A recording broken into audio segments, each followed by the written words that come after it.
On accueille Stéphane Corr, notre spécialiste du numérique. Bonjour Stéphane. Bonjour Patrick. Comment ça va ? Tout va bien. Tout va bien. On va parler aujourd'hui de Telegram. Alors peut-être, pour commencer, est-ce qu'on peut présenter Telegram ? Telegram, c'est une application sécurisée, en tout cas perçue comme telle, qui permet des échanges protégés et qui permet aussi tout un ensemble de fonctionnalités, de créer des groupes, d'avoir une dynamique presque de réseau social, contrairement à d'autres applications de messagerie sécurisée. Si on en parle, c'est que son patron, Pavel Durov, a eu quelques soucis avec la justice. Oui, il a été arrêté en France. Alors, Pavel Durov, qui est d'origine russe, mais qui a aussi un passeport français, nous ne l'oublions pas, a été arrêté en France parce que, finalement, il était accusé d'un refus de collaboration avec suite à des demandes des différentes autorités françaises et d'ailleurs dans d'autres pays aussi, concernant la volonté d'identifier un pédocriminel qui agissait sur la plateforme Telegram. Donc il est accusé de quoi, finalement ? Alors, complicité de diffusion en bande organisée d'images de mineurs présentant un caractère pédopornographique, aussi de rétention d'informations, de blocage de différentes choses. En fait, il a 11 chefs d'accusation qui ont été lancés contre lui. Aujourd'hui, il était libéré, donc il peut marcher dans les rues de Paris, mais il ne peut pas quitter la capitale. Il est soumis à un contrôle judiciaire et il a quand même été mis en examen. Donc, c'est-à-dire, c'est une affaire qui est en cours. Il va devoir répondre de ces accusations devant la justice française. Quel est le problème avec Telegram ?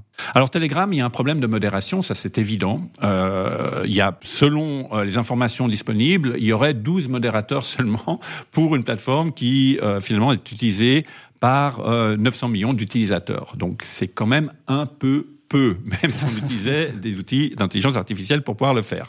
Après, il y a aussi un côté un peu légende urbaine. Il y a le faux sentiment de sécurité avec Telegram. Beaucoup de gens se disent « Ouais, Telegram, c'est une application sécurisée, puis en plus le gars, il s'est opposé à Poutine. » Alors là aussi, soyons réalistes, si la Russie voudrait fermer l'accès à Telegram, ils le feraient demain. Ça, c'est une évidence. S'ils le font pas, c'est qu'ils ont un intérêt à ne pas le faire. D'ailleurs, Telegram est beaucoup utilisé par les militaires russes en Ukraine et par les Ukrainiens aussi, des fois pour s'informer, et beaucoup aussi par tout un ensemble de mouvements peu recommandables qui vont l'utiliser comme un canal de communication. Mais dans les faits, en fait, l'application n'est pas entièrement chiffrée de bout en bout. Alors, ce qu'on appelle un chiffrement de bout en bout, c'est le fait que moi, j'ai la clé qui sécurise mes échanges. Et si un gouvernement veut accéder à mes échanges, ou quelconque autorité, ou si même les détenteurs d'applications veulent accéder à mes échanges, ils ne peuvent pas, parce que c'est moi qui ai la clé. Dans le cas de Telegram, alors déjà, on doit l'activer un petit peu proactivement, c'est-à-dire qu'on est obligé d'aller dans les paramètres pour pouvoir activer ce chiffrement qui est un peu plus solide. Il n'existe pas forcément pour les groupes, en tout cas.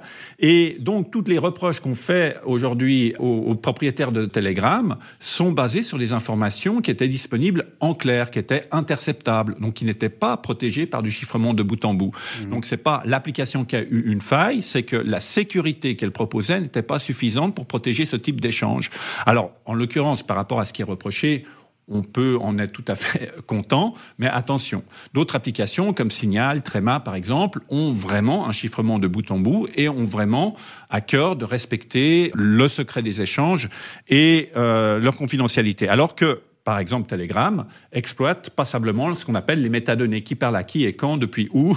Et toutes ces informations-là sont potentiellement disponibles pour qui peut y accéder. Alors après, il y a le fait de refuser les demandes d'autorité, et puis le fait peut-être de collaborer avec certaines. Alors on ne sait pas dans quelle mesure, dans ce cas-là, Telegram collaborait avec les autorités russes. Par exemple, on ne le sait pas, mais il y a quand même un taux de suspicion assez fort. Si on va avoir des échanges sécurisés, et globalement, pour ma part en tout cas, je recommande pour les messageries type WhatsApp ou autre, plutôt Signal, et après éventuellement WhatsApp, et vraiment en bout de la chaîne éventuellement Telegram. Et bien sûr Trema, qui est aussi, même si Trema n'est plus en main suisse, qui est une application qui est très sécurisée aussi. Merci pour le conseil, Stéphane.